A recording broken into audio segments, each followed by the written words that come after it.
وين ستاردس يا ميجو؟ وحشني والله. ايه اخبارك مع التفاصيل؟ احب اسمعها بالتفصيل في الكومنتات بقى. يلا بينا يلا بينا.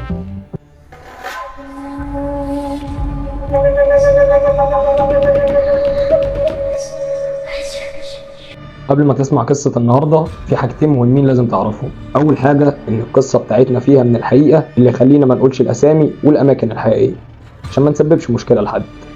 تاني حاجة مهمة إن هيبقى في سؤال في آخر الفيديو، سؤال أنا هسأله لك بما إننا في فترة امتحانات وكده.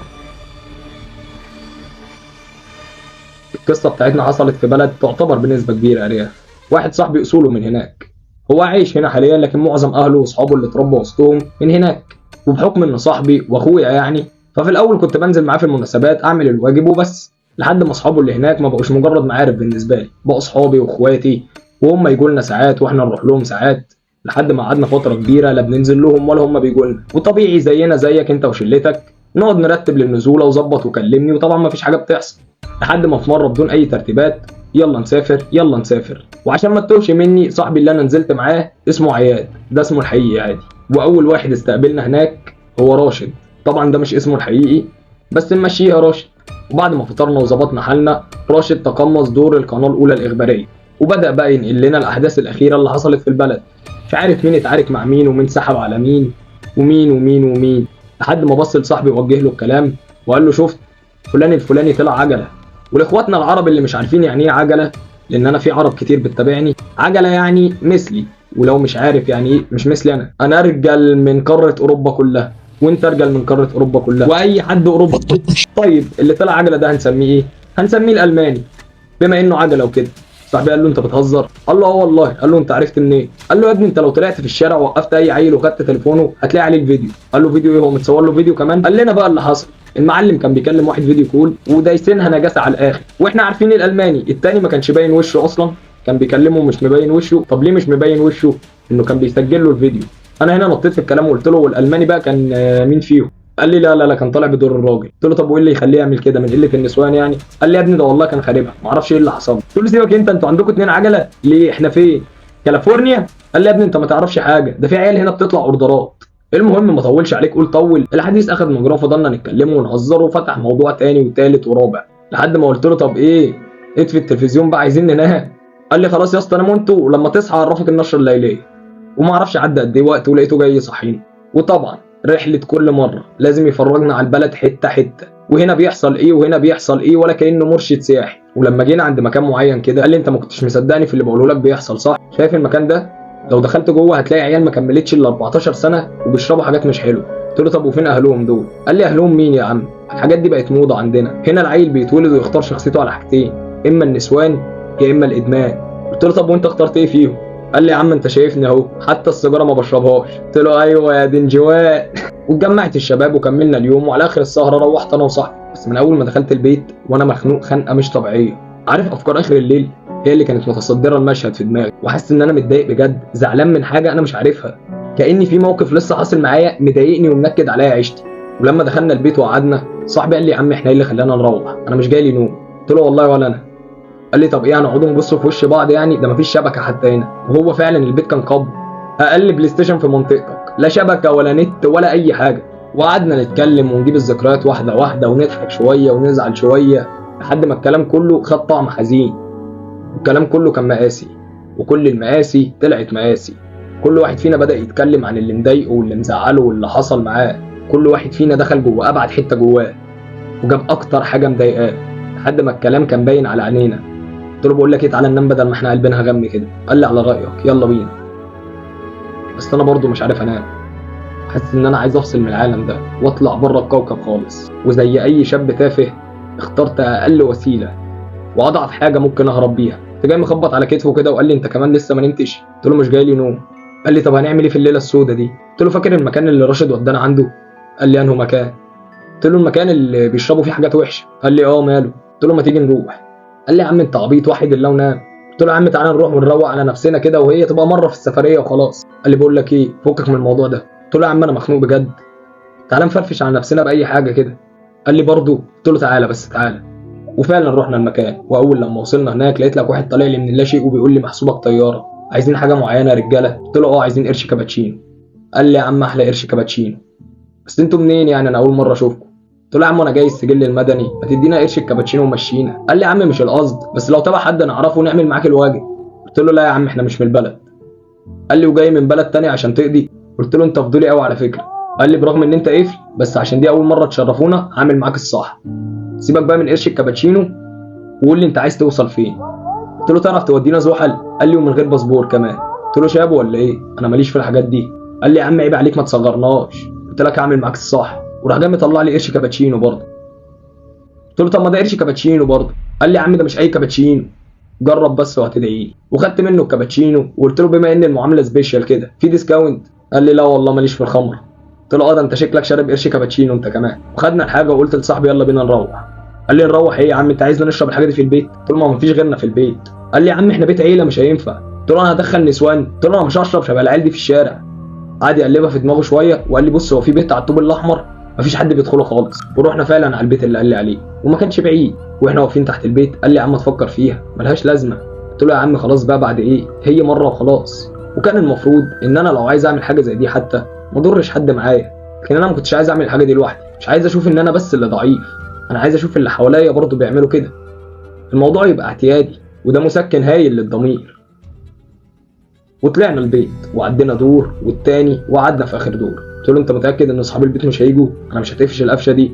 قال لي يا عم انا من ساعه ما وقعت على الدنيا والبيت ده ما حدش بيجي اصلا. قلت له يا عم كنا شربناها في البيت وخلصنا. قال لي ما كنا شربناها اصلا. قلت له خلاص يا عم هتعمل لي فيلم؟ يلا بينا، ما تولع وتحشش ولا احنا في بنزين. ومع اول نفسين وانا حسيت ان دماغي بالافكار اللي فيها بتلف لفه الغساله، بس مش لفه اللفه والكعبلت، لفه اللفه وكل حاجه اترتبت. بدل ما كنت حاسس ان انا زعلان من حاجه مش عارفها، انا بقى قدامي 100 سبب ازعل عشانه، وكل سبب كان واخد مني حته. بدل ما كنت جايب الحاجه دي عشان افصل من العتمه اللي جوايا، العتمه زادت، ما بقتش شايف. وانا فعلا مقامي في عين نفسي صغير قوي كده. انا ليه بلوم نفسي عن الحاجات دي؟ انا ما كنت السبب فيها.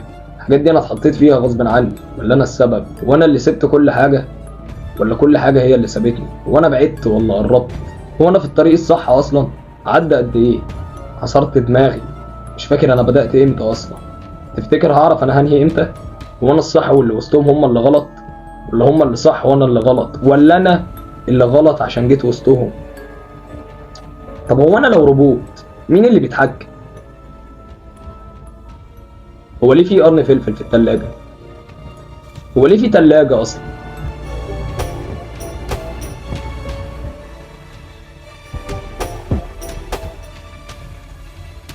تفتكر مين اللي كسب؟ اللي قتل ولا اللي اتقتل؟ اول واحد حلب الجاموسه كان بيفكر في ايه؟ سؤال محيرني. ليه السويت شيرت ارخص من الهودي؟ ليه ده بتاعنا وده مش بتاعنا؟ وليه دي حاجتي ودي مش حاجتي؟ وليه الحقيقه المطلقه ان الديلر مش مدمن، والا كان خلص البضاعه. الصنف ده عالي ليه؟ كان في دوشه وازعاج وصوت عالي في دماغي، كأنك بتتفرج على برنامج تلفزيوني جايب اتنين آرائهم مش زي بعض، ده بيقول رأيه وده بيقاطعه ويقول رأيه، والمشاهد في الآخر لا بيستفاد برأي ده ولا بيستفاد برأي ده، وبيمشي ورا رأيه هو، يا إما يقفل التلفزيون يا إما يعلي الصوت. كأن المشاهد اللي جوايا قرر إنه يعمل ميوت، مبقاش فيه صوت لا جوايا ولا برايا. حرفيا كأنك قاعد في أوضة كبيرة، بس إحساس الخوف والحزن كان مالكني. اكتر حاجه كانت مسيطره عليا، لدرجه اني ضميت رجلي على صدري زي العيل الصغير اللي بيتوه من امه، قاعد مقرفص وتايه مش عارف اعمل ايه، حاسس بكل حاجه حواليا، وحاسس بصاحبي اللي بيرجع جنبي، عمال بيرجع كأن الروح بتطلع من جسمه لحد ما اترمى جنبي، وانا لا عارف اتحرك ولا مهتم باللي بيحصل. اترمى جنبي وعمال يشدني من ايدي ويقول لي يا اسطى انا بموت، الحقني بالله عليك، انا مش قادر اتحرك، انا مش عايز اتحرك، بس انا مش مركز. انا شايف نفسي في الحيطه اللي قدامي، شايف نفسي لوحدي، انا مش مصدق اصلا ان في حد جنبي، وهو جنبي عمال يتألم كأن قطر بيعدي عليه، لحد ما الصوت سكت. وتقريبا انا كنت نمت، بس تقريبا يعني انا ما كنتش نمت كتير، لان الجو ساعتها لا منه صبح ولا منه ليل، اللي هي الساعه 5:30 كده في الشتاء، وانا سقعان متلج ودماغي تقيله ومنمله. وبص جنبي الاقي صاحبي مرمي على وضعه، حاولت اصحيه بكذا طريقه بس ما بيصحاش، خفت وحسيت ان انا في مصيبه. هقول لاصحابنا ايه؟ هقول لاهله هو ايه؟ انا اصلا جاي هنا معاه.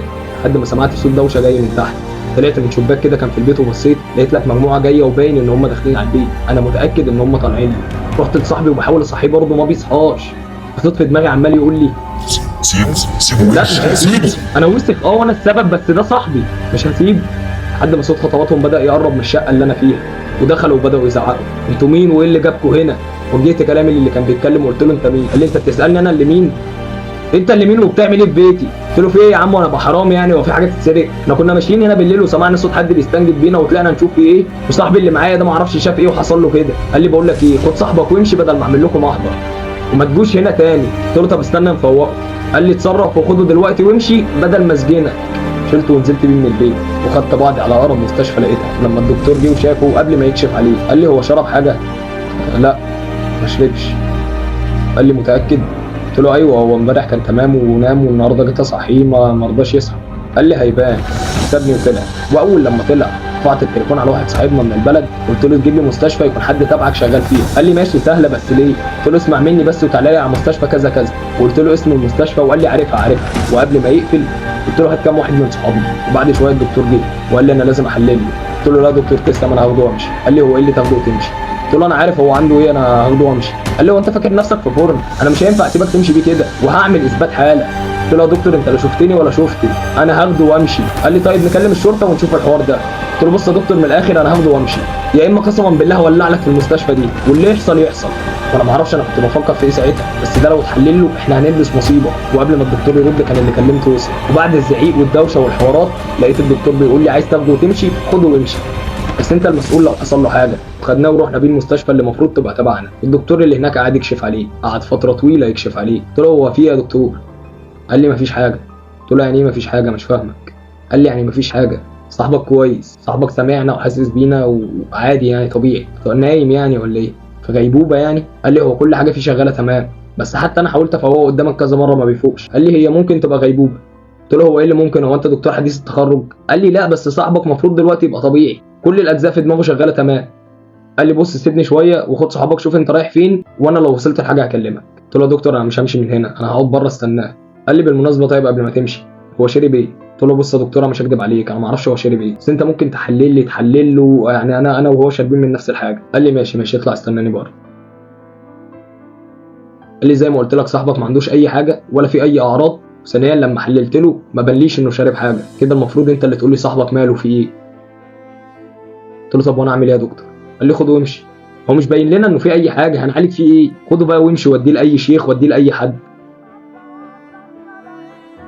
انا ما كانش عندي مشكله اخده وامشي من المستشفى، المشكله ان انا هروح بيه البيت ازاي؟ ده بيت عيله.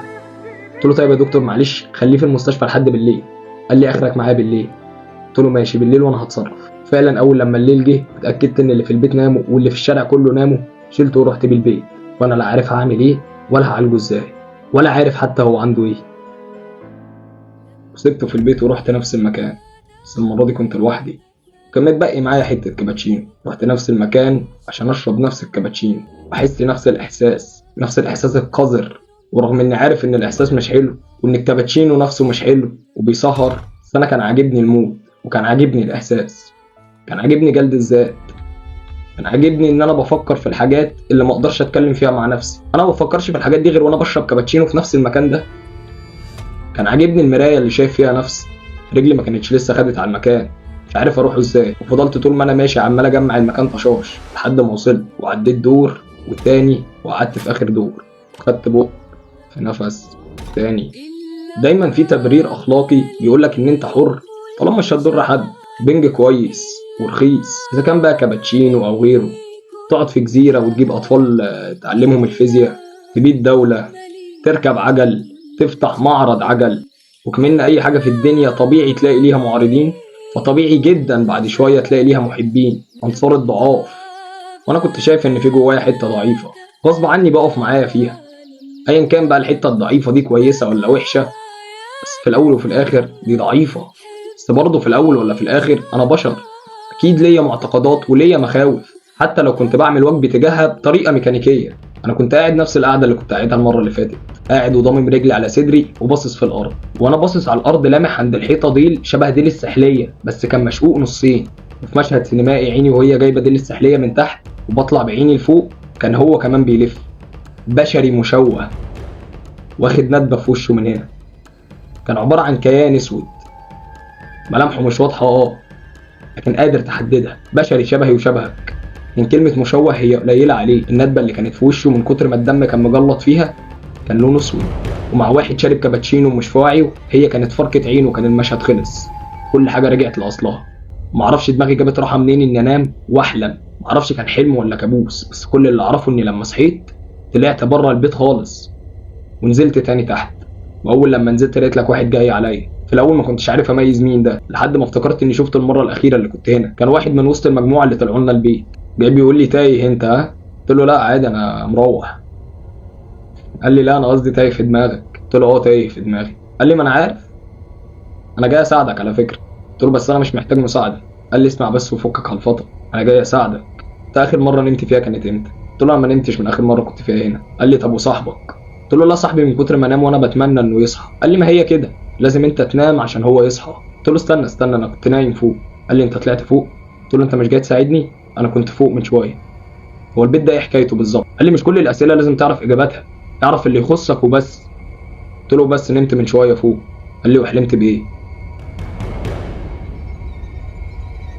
كان قدامي مجموعة من البجع الأبيض وكان في وسطهم بجعة سودا مميزة، وأول لما عيني جابت البجعة السودا دي جريت عليها ومسكتها وكنت بحاول أذبحها. ورغم إن السكينة كانت على عدلتها لكن كانت تلمة، ولما قلبت السكينة هي كانت شدة واحدة كفاية إن هي تفصل رقبتها عن جسمها. قال لي هو أنت إيه موقفك من ركوب العجل؟ قلت له لا والله ما بحبش ركوب العجل، لو مزنوق في ركوبة قوي ممكن أشتري مكنة أشتغل عليها دليفري بقى، أركبها أركب عدة صوت أنا ومزاجي. قال لي لا يا عم أنا بقولكش اركب عجل، لو جالك واحد معاه عجلة ومش لاقي ركنة تركنه؟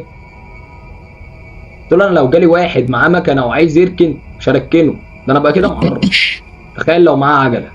قال لي على العموم العجل موجود والركنه موجوده وشاور على البيت، وانت ودماغك عايز تحل ولا مش عايز تحل. من غير ما ادخلك في الحوارات اللي حصلت بيني وبين نفسي والافكار اللي كانت بتصارع بعض في دماغي، بص بقى اللي حصل. جمعت رقم الولد اللي اسمه الالماني وجبت اكونت عيل من اللي بيطلعوا اوردرات، وطبعا كل ده بمساعده راشد. واللي هنقله لك ده مفيش طريقه تانية ينفع انقله لك بيها. انا كنت بكلم ده واخد رده اقوله لده. دخلت كلمت الالماني ودخلت كلمت الولد اللي بيطلع اوردرات.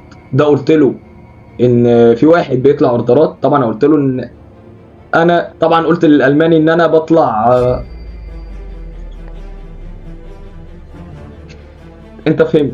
وقلت للولد اللي بيطلع اوردرات ان انا الالماني، وطبعا اللي كان لازم يبقى سايق الكلام هو الولد اللي بيطلع اوردرات مش الالماني. بس الغريب يا صديقي ان الولد اللي بيطلع اوردرات كان بيطلعها ب 50 جنيه رخيص.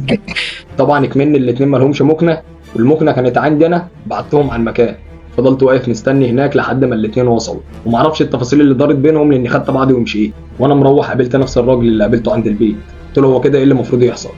قال لي انا كده ما عنديش حاجه تانية اقولها لك، انت هتنام هو هيصحى، الحق صاحبك قبل ما يموت.